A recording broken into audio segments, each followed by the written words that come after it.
estava falando, o ideal é você resfriar o tanque antes de encher, e aí você vai sempre conseguir colocar perto de 65%, 68%.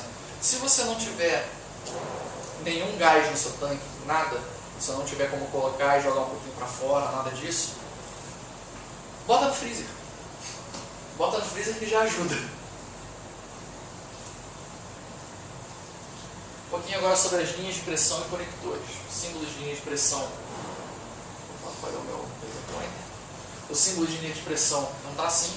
O conector não tem símbolo. Não está especificado em nenhuma planta pneumática, não vou te dizer qual conector. A ideia de conexão de conectores e linhas de pressão é conectar os componentes. Elas precisam suportar a pressão de trabalho com uma boa margem de segurança. No meu projeto atualmente, eu estou usando margem de segurança em alguns casos de mais de 50%. Porque eu sei que a válvula de alívio pode falhar e é a minha vida que está em risco. Então eu tendo a usar tudo alta pressão, conector de aço, e para não ter risco. Linha plástica normalmente é baixa pressão. Existe linha plástica de alta pressão.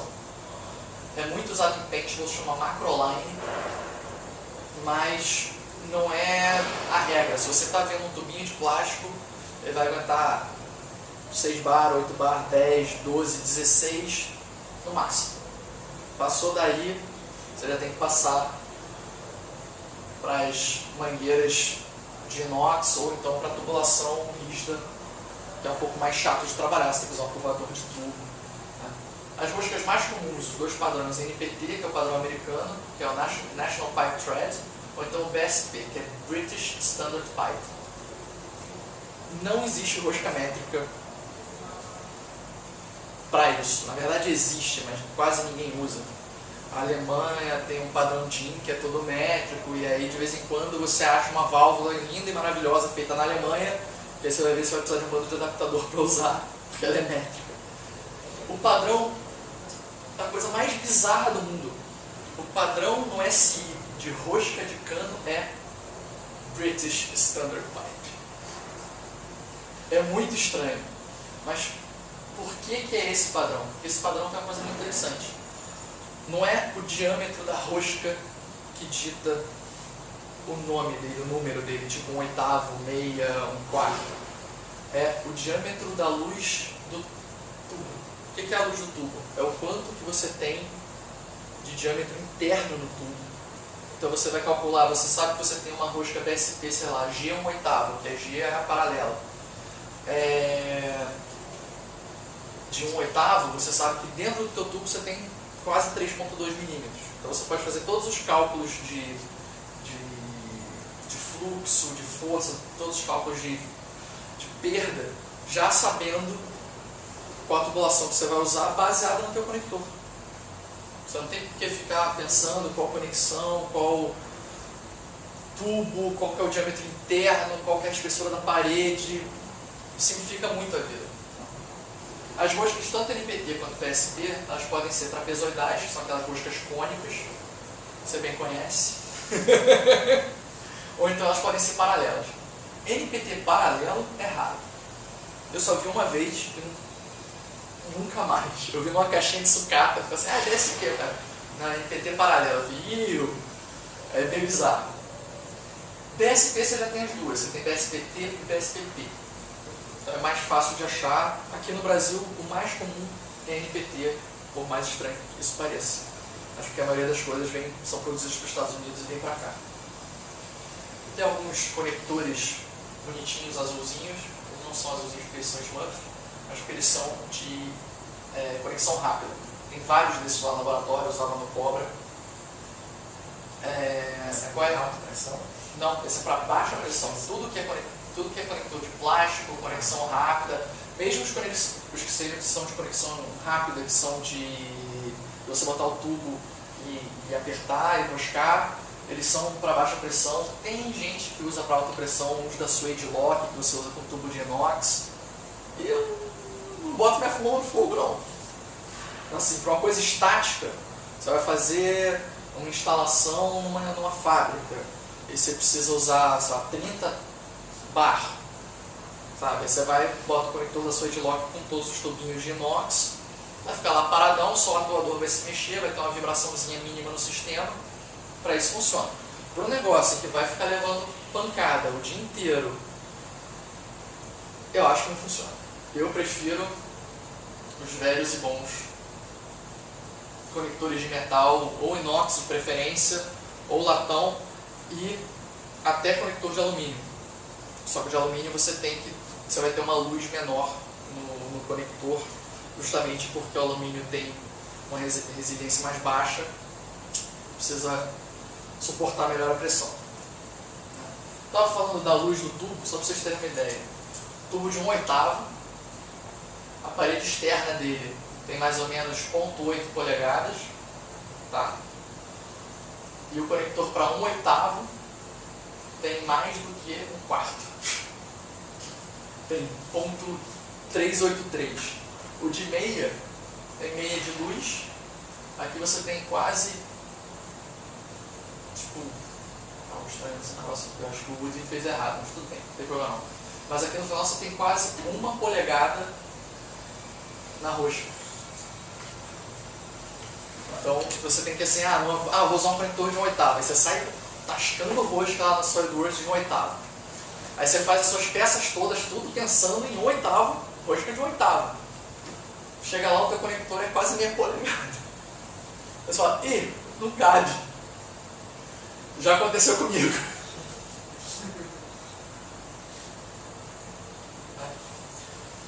Outra peça muito importante em robôs pneumáticos é o regulador de pressão. O regulador de pressão tem esse símbolo aqui, engraçado, parece um cupcake. Mas qual é a função do regulador de pressão? Ele regula a pressão alta que está armazenada no teu tanque para uma pressão de operação. Você não vai, num tanque de HPA, você não vai usar 2.500 PSI, você tem que jogar isso para baixo. Num tanque de CO2, muitas vezes você não vai usar 1.000 PSI, você vai jogar isso para baixo. Qual o problema? Normalmente, eles são muito restritivos, então o fluxo do teu sistema, a velocidade do teu sistema vai ficar mais lenta. Você tem um conector que suporte alta pressão do lado do tanque e tem um bom fluxo, é caro. É o caso desses dois amiguinhos aqui. Esse aqui é o Victor SR310, que é o papa de todos os reguladores de pressão para gás carbônico. Quase todo mundo usa. É alto fluxo, ele é todo, ele é todo flangeado com um dissipador para justamente facilitar a troca de calor, né?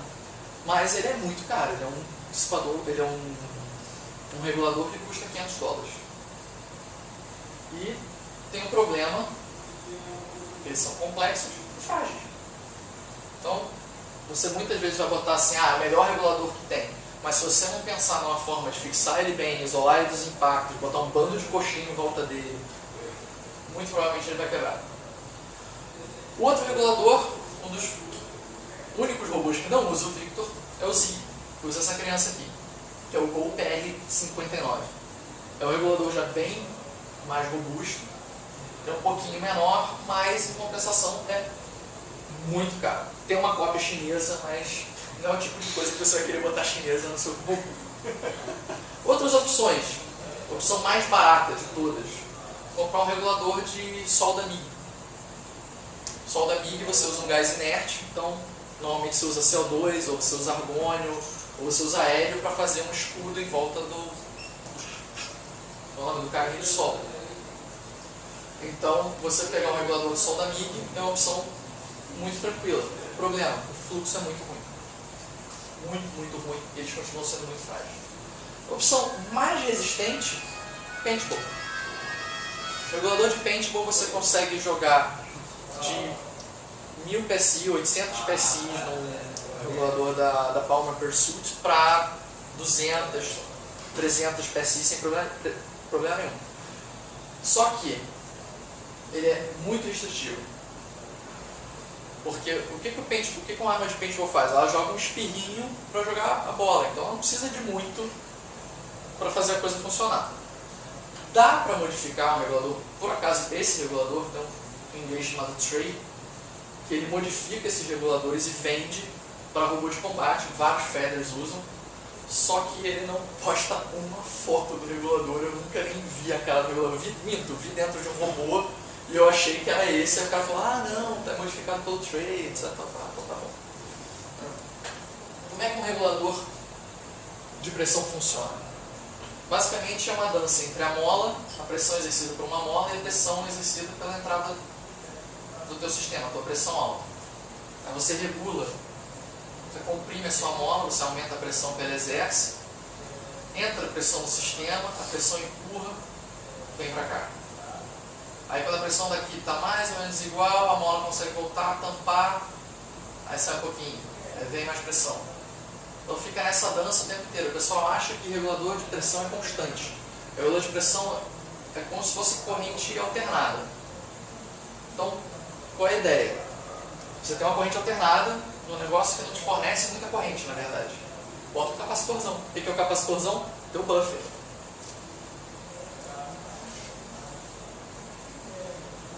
Todo regulador de pressão, quase por definição, usa um manômetro. O manômetro só serve para medir pressão, ele não tem muita firula. Tem manômetro com recheio líquido e seco. A ideia do manômetro preenchido de líquido é que ele não vai sofrer tanto com a variação de pressão, os mecanismos internos não vão sofrer tanto com a variação de pressão, mas em compensação você ter algo com líquido no seu robô com um vidrinho na frente não é muito legal. Então eu não conheço ninguém que use isso em robô de combate. Todo mundo usa seco. Principalmente de paintball. Qual é a vantagem do de paintball? É que nem a história do regulador. Ele é simples. Ele aguenta levar uns trancos. Quem aqui já jogou paintball sabe que de vez em quando você tropeça, a tua arma voa longe, cai em cima de uma pedra, etc. Tal, e o teu regulador tem que aguentar. Óbvio que você cair de vidro na pedra, é um abraço. Né? E a outra vantagem dele é que eles são muito pequenos, então eles têm pouca inércia. Então eles não são jogados para um lado e para o outro com tanta facilidade. Na RFL, manômetro é obrigatório. Toda vez que você muda de pressão, tem que jogar manômetro. Então você chega ao ponto de ter um robô, por exemplo, que use alta pressão no tanque, aí joga para 20 bar para o cilindro, mas a válvula que ele usa para atuar o cilindro é uma válvula atuada pneumaticamente. É atuada a 8 bar. Aí você tem 2 reguladores, 3 manômetros. Então é um problema sério. Na FRA, ele é opcional apenas para HPA. Como agora HPA não vai ser mais permitido, na FRA não vai mais precisar de manômetro. Como eu disse, grande problema, eles são muito frágeis. Válvulas manuais. Válvula manual é a primeira coisa que vai ter depois do seu cilindro, do teu tanque, na verdade. A função é abrir o sistema ou jogar o gás que está no sistema para fora. Normalmente, né? Vocês vão ver que tem umas funções mais interessantes mais para frente.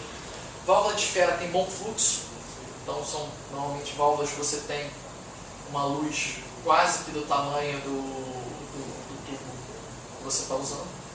E as válvulas de agulha têm pouco fluxo, tem que evitar. Isso daqui é uma válvula de agulha que vem em tanque de paintball. Uma válvula de agulha que você não controla a abertura dela. Na hora que você põe o tanque, na sede da rosca tem um pininho, o pininho empurra o miolinho da válvula de agulha para baixo e libera o gás. O problema disso daqui é que sempre que você for desconectar o teu cilindro, vai ter gás entre o teu cilindro e a tua válvula de curva.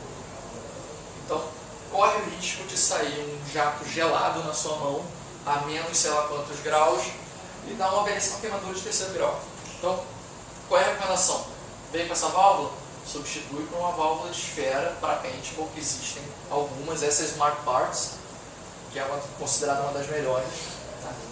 Aqui embaixo a gente tem alguns outros exemplos, válvulas de manuais, são uma válvula para alta pressão, 2500 PSI, válvula para essa daqui, se eu não me lembro bem, são 150 PSI, essa daqui é um pouquinho mais, 250, essa aqui 1200 mais ou menos, todas têm mais ou menos a mesma cara, com exceção dessa. Essa é uma válvula 3.2.